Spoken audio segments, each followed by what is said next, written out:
Hashtag Dear HairMNL. What's the difference between salon color and wax dye? Hi everyone! I'm Ericka Samson, your L'Oréal Professionnel Hair Educator. So in the last few weeks, HairMNL has been gathering questions on Facebook and Instagram. So I've been with L'Oréal as a hair educator for more than 7 years. And one of the things that I learned is knowing the importance of the products that you should be using. Plus, as you can see, I love experimenting with my hair. So actually, kakakulay lang na ash color ko kahapon. And it's my favorite. But this is not about me, it's about you. So let's start with your questions. So a question from Jella. So, hashtag Dear HairMNL. What's the difference between salon color and wax dye? Same lang ba yun? May good and bad hair color ba? So first is for their similarities. So both of the colorants can deliver the promised result. However, yung mga salon colorants natin has a lot more advantage. So first is the wider color palette. So, mas marami kang choice of color pagdating sa mga professional products natin. And actually, you can mix those colors to create another color. Furthermore, yung mga salon colorants natin has a lot more sophisticated technology. So, like with L'Oréal Professionnel Majifashion and Makeover, it is infused with ionin G. So, ionin G is important because it actually protects your hair during the coloration. Yan. So, nagpe-prevent siya from dryness and actually makes your hair shinier after the color process. So, a question from Tammy. So, Tammy asks, Dear HairMNL, why are my roots always a lighter shade when I color my hair? So, Tammy, there are some reasons kung bakit tayo nakaka-experience ng lighter color result. So, first is the choice of color. It could be lighter than your previous color. Second is the developer. So, you might have used a stronger developer than what your hair requires. The third is the timing. Baka naman nababad siya ng mas matagal kaysa doon sa standard timing natin na 35 minutes.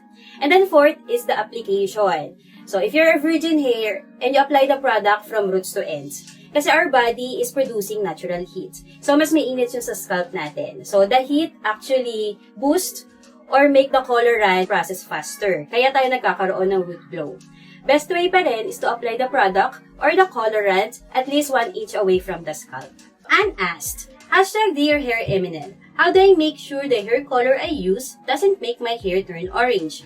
May brand or shade ba that will make my hair not appear orangey? Our hair has a natural warm pigmentation. So it's red, orange, and yellow. So every time we do a lightening process, either by bleaching or coloring, or kapag nag-fade na yung mga hair colors natin, those warm pigmentation will appear. So the best way to avoid them is through the neutralization by using cool shade colorants like Majifashion 6.11 and 8.11.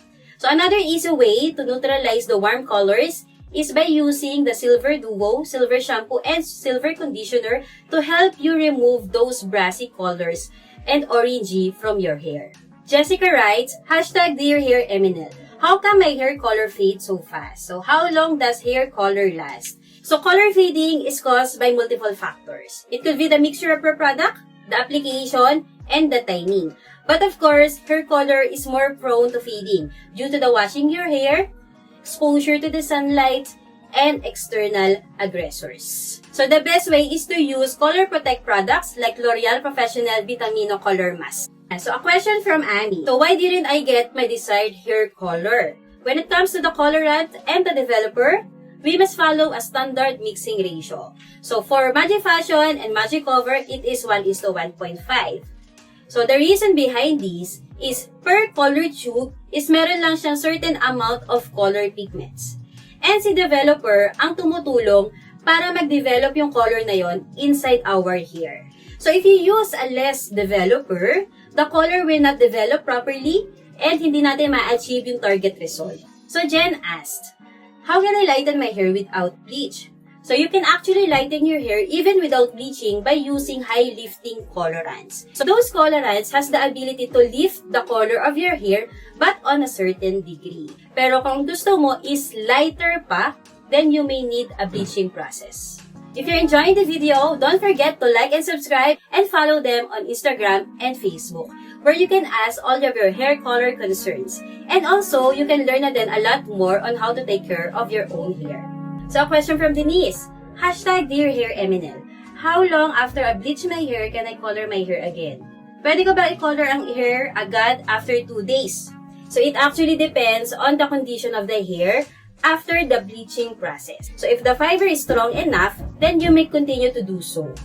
Then, syempre, mas best pa rin na gumamit tayo ng mga home care treatment like Absolute Repair Gold Mask and Silver Shampoo to protect our hair from the damage. And also, every time we do a bleach din kasi, nagkakaroon siya ng brassiness. So, much better na gumamit ka din ng Silver Shampoo to neutralize those brassy colors. So, a question from Angel. Angel says, #Dear Hair MNL. I have virgin hair. Can I color it without bleaching? I have sensitive scalp.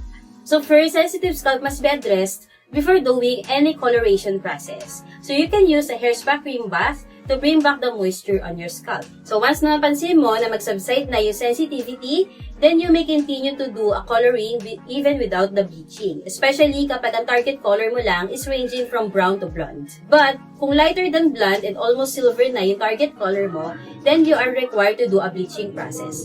However, you can always ask our hair MNL experts to give you a recommendation regarding your concerns. So, a comment from Kim. Ayan. So, dear hair MNL, how can I prevent my hair and my scalp from drying after I color my hair? So, bakit nagiging dry ang hair ko after the coloring? So, Kim, one of the reasons kung bakit nagiging dry ang hair natin after the coloring could be the improper mixing ratio of the product. So, there is a prescribed mixing ratio between the colorant and the developer.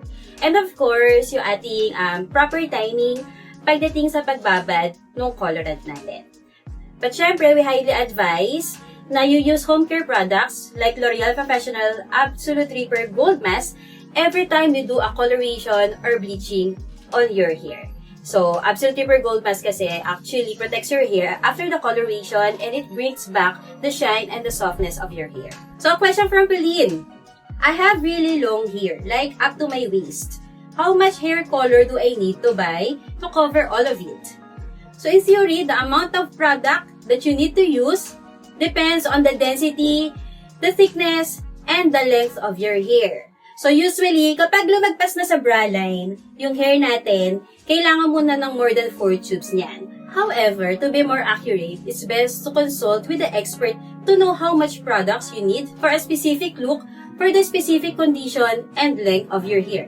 Luckily, hair MNL experts are always available to help you out with this kind of concerns. Only asked, #Dear Hair MNL. Any tips for choosing the right shades for gray hair?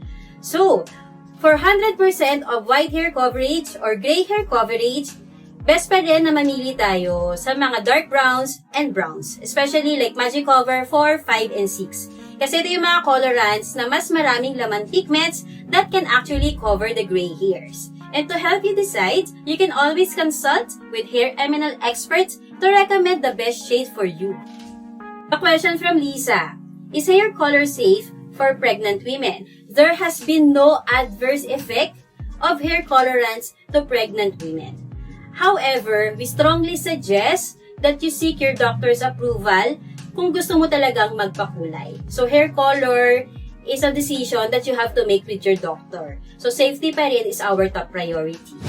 So, ayan, we did it. We got to answer lahat ng big questions nyo about hair color. So, I hope nasagot ko naman enough questions for you to feel more confident about coloring your hair at home. As always, with hair color, the best result pa rin comes from salon professional.